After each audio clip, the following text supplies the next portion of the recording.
headlines of this hour on VTV News.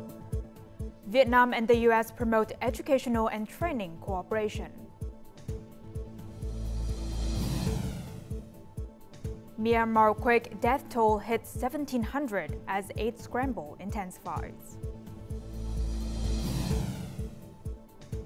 Chinese sailors missing off Ghana in suspected pirate attack.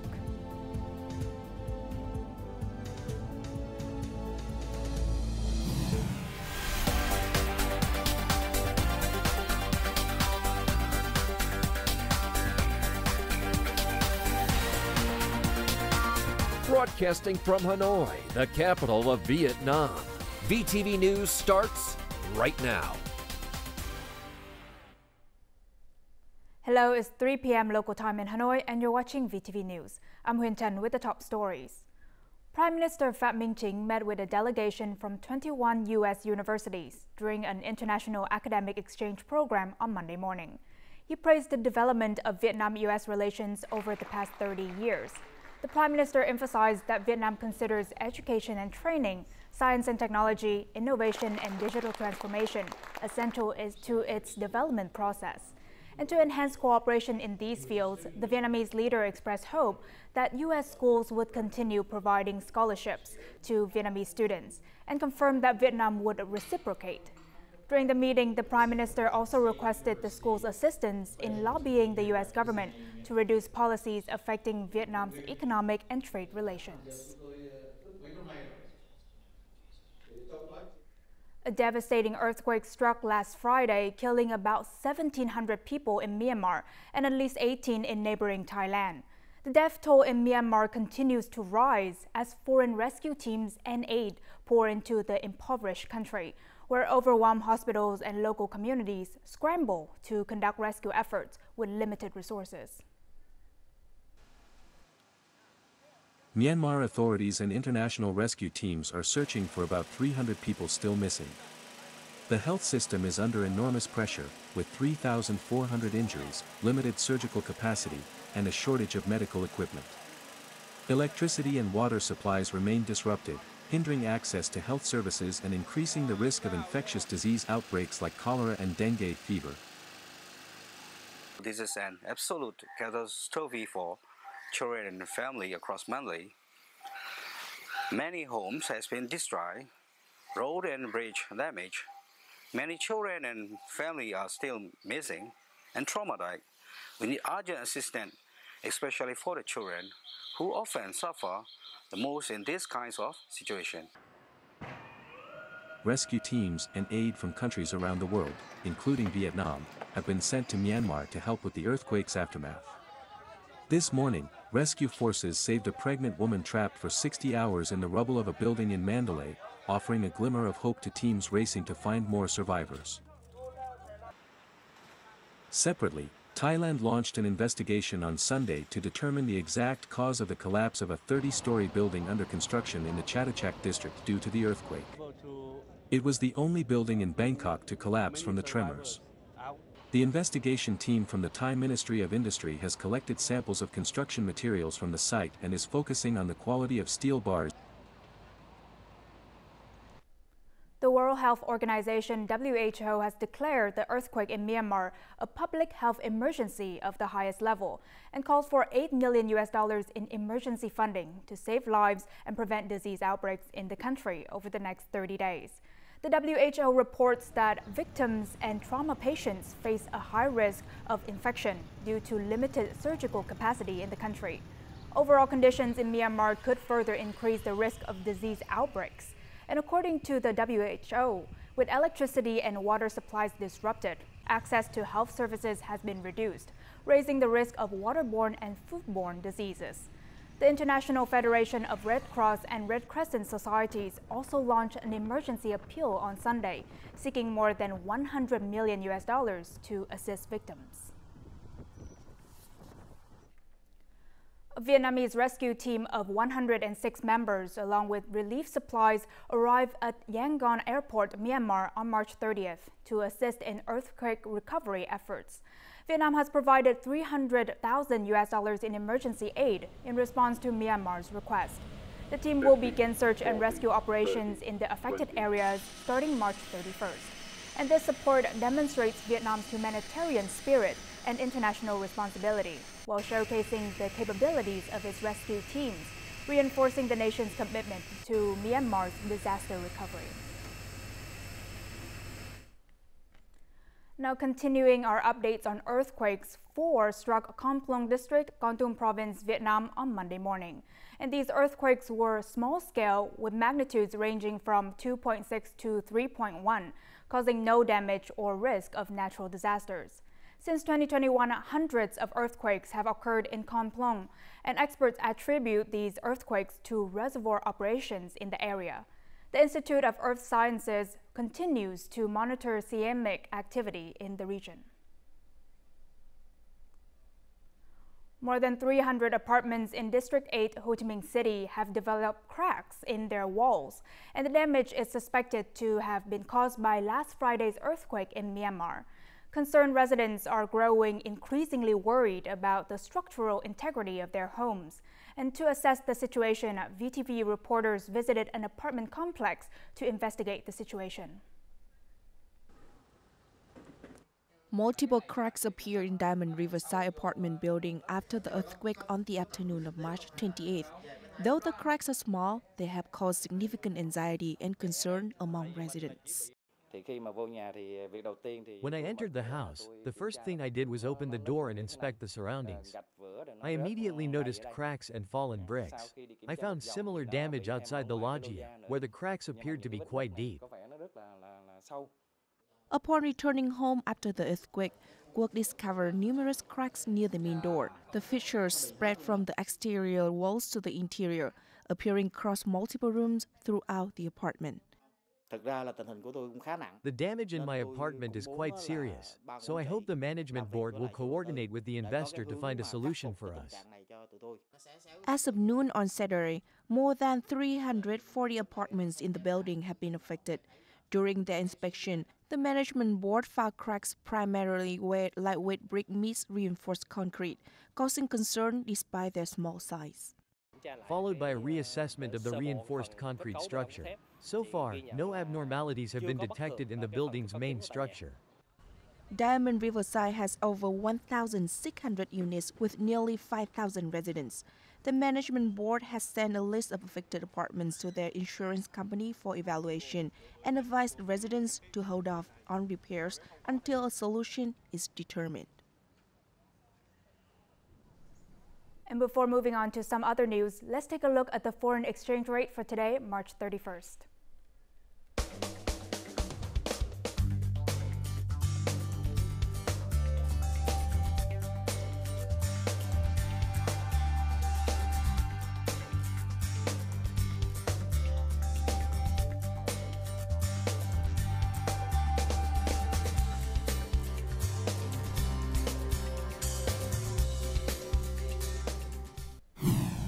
Coming up next on VTV News.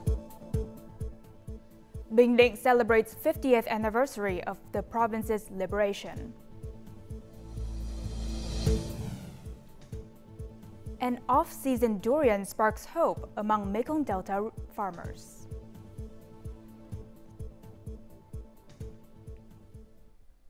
Moving on to other news, the 50th anniversary celebration and art program of Bình Định Province Liberation Day, March 31st, 1975 to March 31st, 2025, took place Sunday night in Quy Nhơn City.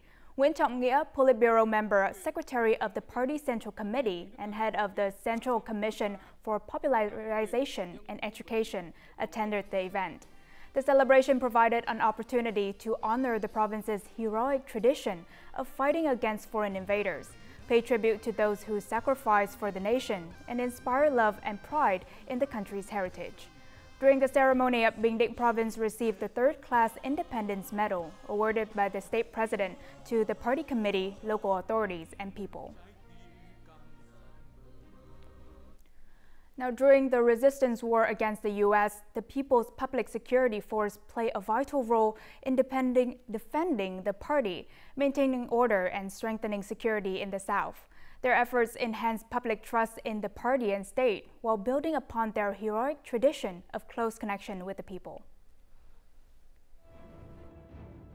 At midnight on May 27, 1961, the first U.S.-backed intelligence team infiltrated North Vietnam, but was captured 4 days later along with their weapons and equipment.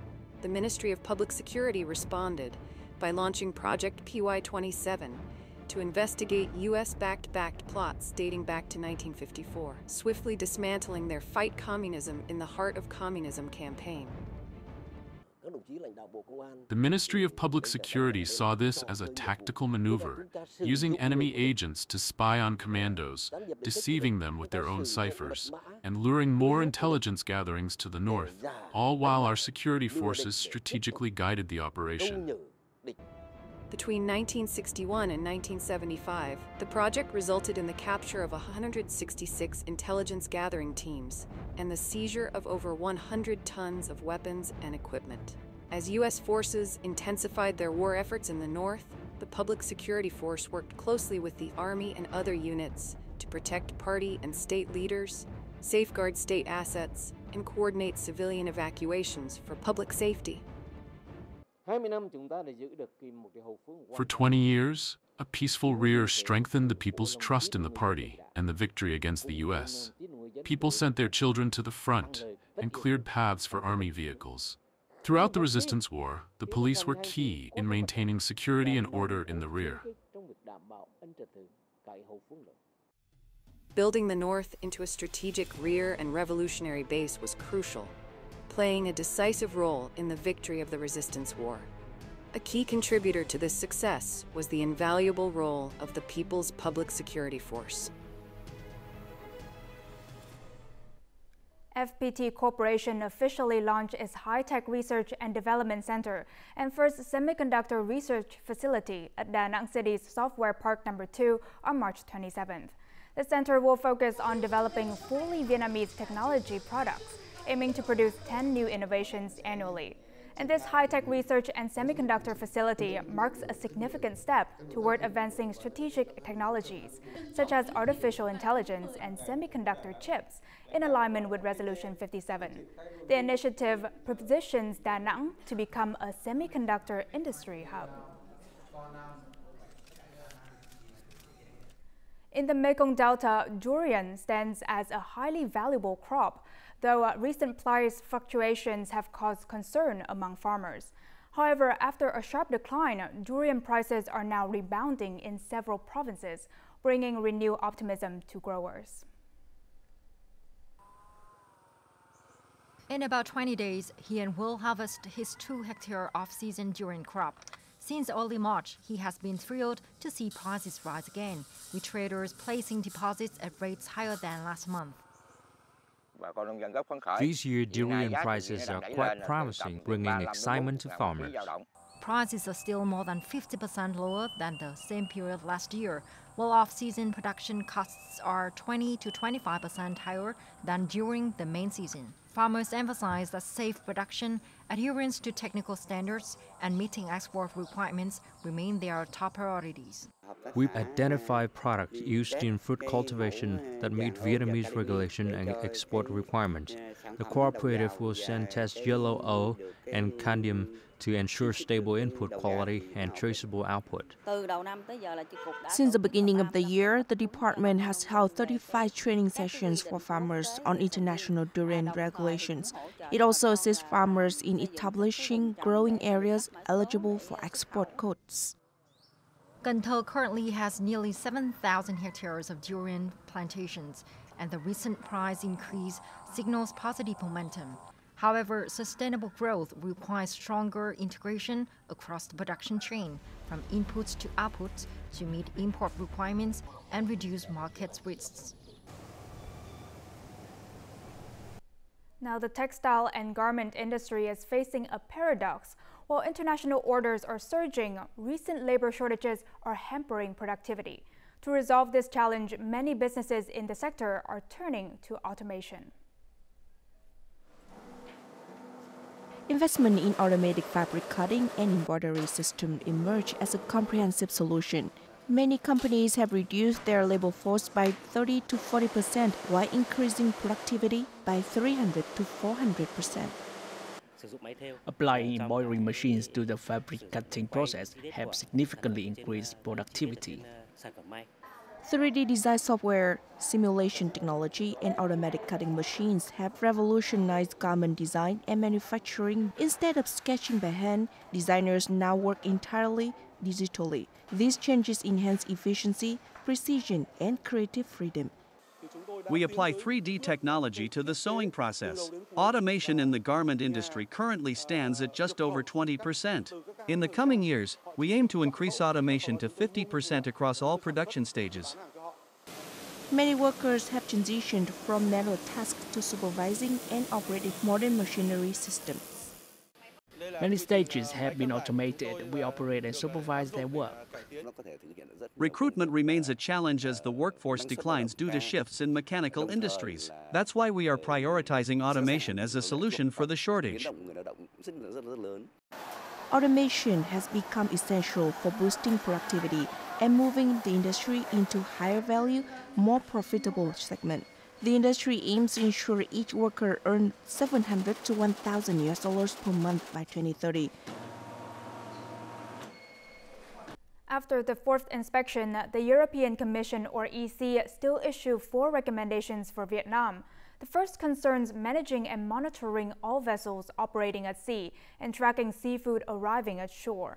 The second and third focus on controlling the origin of seafood, both imported and caught in domestic waters. The fourth addresses law enforcement, particularly regarding violations in foreign waters.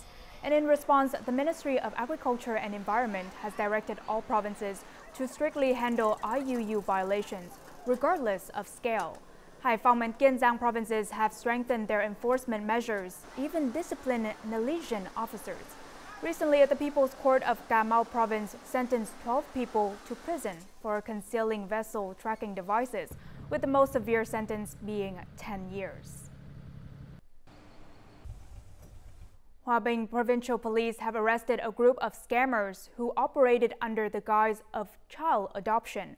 Authorities warned that people looking to either give up or adopt children risk falling prey to human trafficking brokers who use social media to deceive their victims.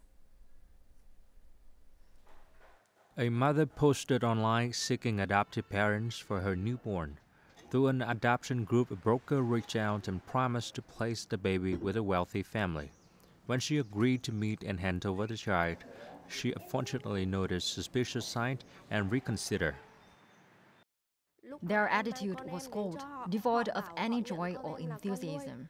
They claimed they were adopting the child, yet they never asked for a birth certificate. Hòa Bình Provincial Police uncovered a human trafficking ring operating under the pretense of adoption. The suspect confessed to accepting an online order for a newborn with a predetermined price and organizing a group of 3 accomplices to execute the plan. I paid around $200 to the person who found the mother, $625 to the caregiver, and $1,200 to the mother, all in advance. These criminals typically operate as a network. The mastermind remains hidden, making it difficult for the police to track them down. Police investigations have revealed that intermediaries, not pregnant mothers, create most online adoption posts. The situation is particularly complex in both parties often conceal their identities. Consequently, victims of intermediary scams or trafficking schemes frequently choose not to report these crimes. Travel from Ho Chi Minh City to Beijing has become more convenient with Vietnam Airlines' new direct flight route. The airline launched service from Tân Sơn Nhất Airport to Beijing Daxing International Airport on Monday morning.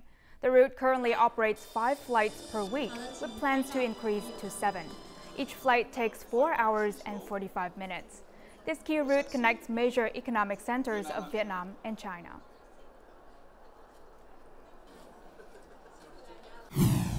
Coming up next on VTV News. Chinese sailors missing off Ghana in suspected pirate attack.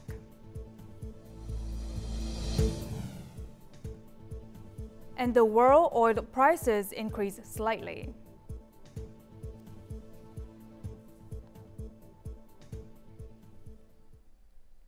3 Chinese nationals are missing after their vessel was reportedly attacked by pirates off the coast of Ghana. And according to a statement from Ghanaian military, 7 armed men boarded the Mengxin 1 in Ghanaian waters at around 6 p.m. on March 27th and fired warning shots. The captain, first mate, and chief engineer, all Chinese nationals, were missing when the attackers departed 3 hours later.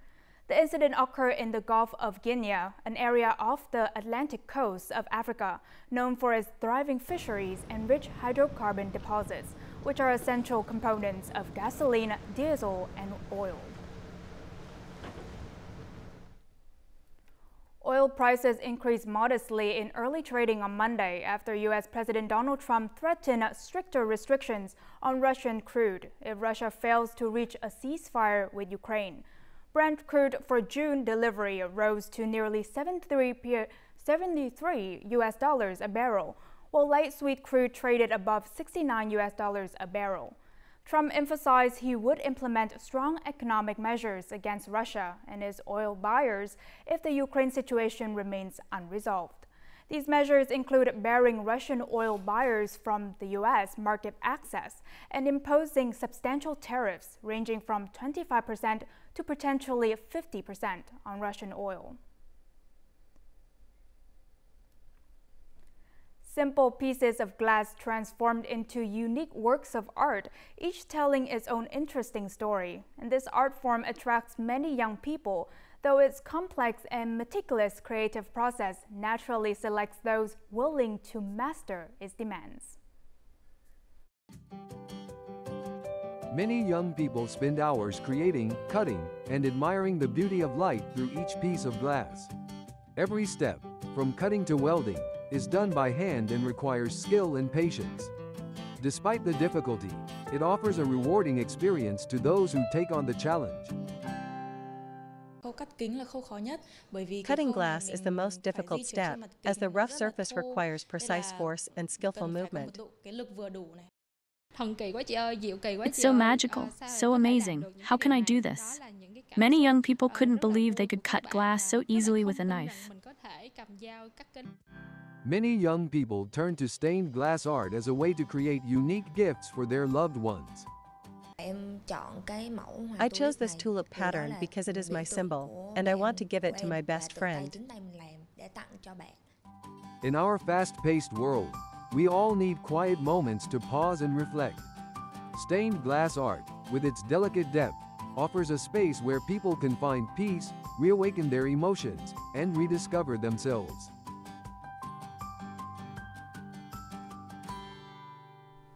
Now, for the first time, over 5,000 attendees, including both Vietnamese community members and local Japanese residents, gathered in Sakai City, Osaka, to participate in the Vietnam Cultural Festival hosted by the Vietnamese Consulate on March 30th.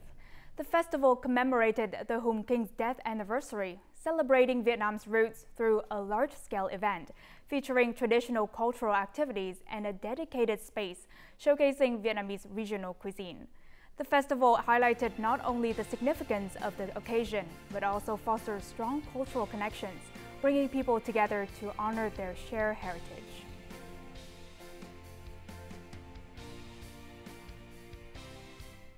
And as usual, let's move on to the weather forecast.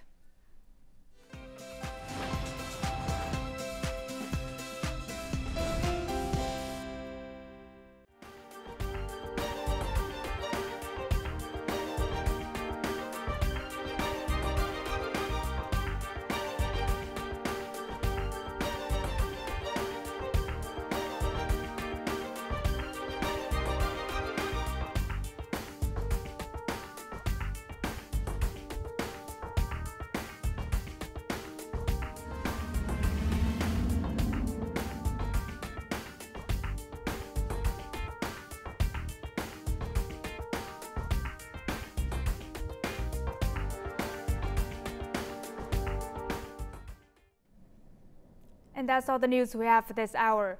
To rewatch our program, you can download our mobile app VTVgo or check out our YouTube channel VTV4Go. Thank you for watching and see you next time.